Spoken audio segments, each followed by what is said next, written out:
নমস্কার বন্ধুরা, আমার আজকের রেসিপি আলু দিয়ে দেশি মুরগির লাল ঝোল। গরম গরম ভাত, রুটি, লুচির সঙ্গে খেতে কিন্তু ভীষণ ভালো লাগে। বন্ধুরা, রান্নাটা সিম্পল হলেও কিন্তু খেতে ভীষণ ভালো হয়েছিল। চলুন তাহলে শুরু করা যাক। সবার প্রথমে এখানে নিয়েছি আমি দেশি মুরগির মাংস। এখানে 600 গ্রাম মাংস আছে। মাংসটা খুব ভালো করে ধুয়ে নিয়েছি। এবার দিয়ে দেবো হলুদ গুঁড়ো, কাশ্মীরি লঙ্কার গুঁড়ো আর দিয়ে দেবো লবণ। দিয়েছি এখানে সরষের তেল। এবার কিন্তু মাংসটা খুব ভালো করে মেখে নিতে হবে।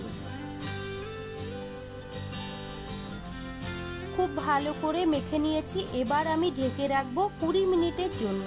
আর এই দিকে একটা মশলা বানিয়ে নেব। তার জন্য মিক্সারে বাটি নিয়েছি। দিয়ে দেবো কাঁচা লঙ্কা, আদা, রসুন, শুকনো লঙ্কা, গোটা জিরে আর দিয়ে দেবো গোটা ধনে। সামান্য একটু জল দিয়ে খুব ভালো করে পিষে নিতে হবে। মশলাটা খুব ভালো করে পিষে নিয়েছি। গ্যাসে একটা কড়াই বসিয়ে দিয়েছি। দিয়ে দেবো সরষের তেল। তেলটা গরম হয়ে গেছে। এবার আমি কড়াইয়ের চারিদিকে তেলটা এইভাবে একটু ছড়িয়ে দেব। আগের থেকে কেটে রেখেছিলাম আলু। এবার কিন্তু আলুগুলো ভেজে নিতে হবে। দিয়ে দেবো সামান্য একটু লবণ আর দিয়েছি সামান্য একটু হলুদ গুঁড়ো। একটু সময় নিয়ে আলুগুলো খুব ভালো করে ভেজে নিতে হবে। আলুগুলো খুব ভালো করে ভেজে নিয়েছি। এবার কিন্তু তুলে নেব। আর বন্ধুরা, কড়াইয়ের তেলেই কিন্তু আমার রান্নাটা হয়ে যাবে। এখানে আর এক্সট্রা কোনো তেল লাগবে না। ওই তেলের মধ্যে দিয়ে দেবো গোটা জিরে আর দিয়ে দেবো তেজপাতা। ভালো করে একটু নাড়াচাড়া করে ভেজে নেব। এবার দিয়ে দেবো বড় সাইজের একটা পেঁয়াজ।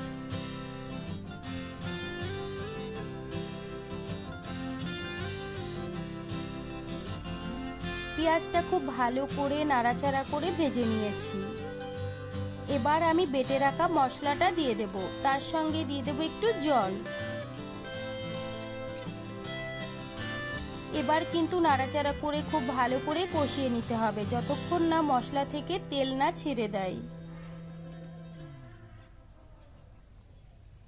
খুব সুন্দর কিন্তু মশলা থেকে তেল ছেড়ে দিয়েছে। আপনারা কিন্তু দেখেই বুঝতে পাচ্ছেন। এবার দিয়ে দেব পরিমাণ মতো লবণ আর দিয়ে দেব হলুদ গুঁড়ো। আবারও কিন্তু নাড়াচাড়া করে মশলাটা আমি কষিয়ে নেব।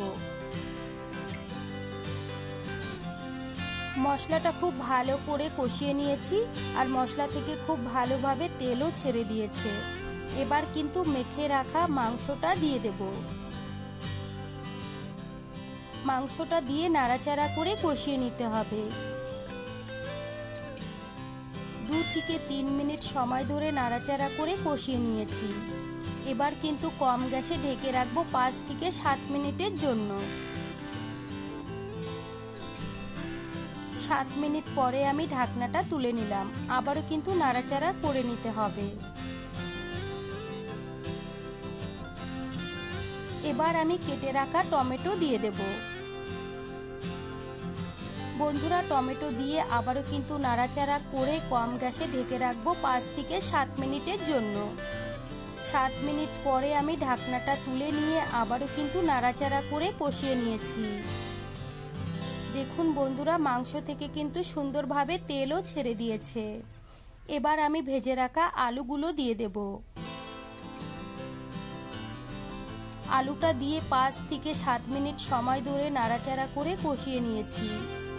আপনারা কিন্তু দেখেই বুঝতে পাচ্ছেন। এবার আমি পরিমাণ মতো জল দিয়ে দেব। বন্ধুরা, এখানে আমি গরম জল ব্যবহার করেছি। বন্ধুরা, মাংস রান্না করার সময় অবশ্যই গরম জল দেবে। এতে কিন্তু সময়টা অনেকটাই কম লাগে। জলটা দিয়ে নাড়াচাড়া করে আমি ঢেকে রাখবো।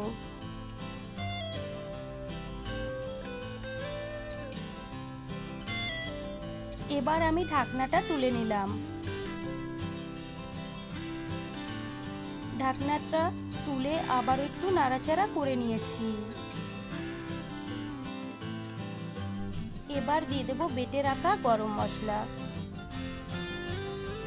বন্ধুরা, মাংসটা কিন্তু আমার একদম হয়ে গেছে। এর থেকে আর ঘন করা যাবে না, এটা কিন্তু ঠান্ডা হলে আর একটু ঘন হয়ে যাবে। আর আলুটাও কিন্তু খুব ভালোভাবে সিদ্ধ হয়ে গেছে। এবার আমি গ্যাস অফ করে ঢেকে রাখবো, তারপরে আপনাদের দেখাবো রান্নাটা কেমন হয়েছে।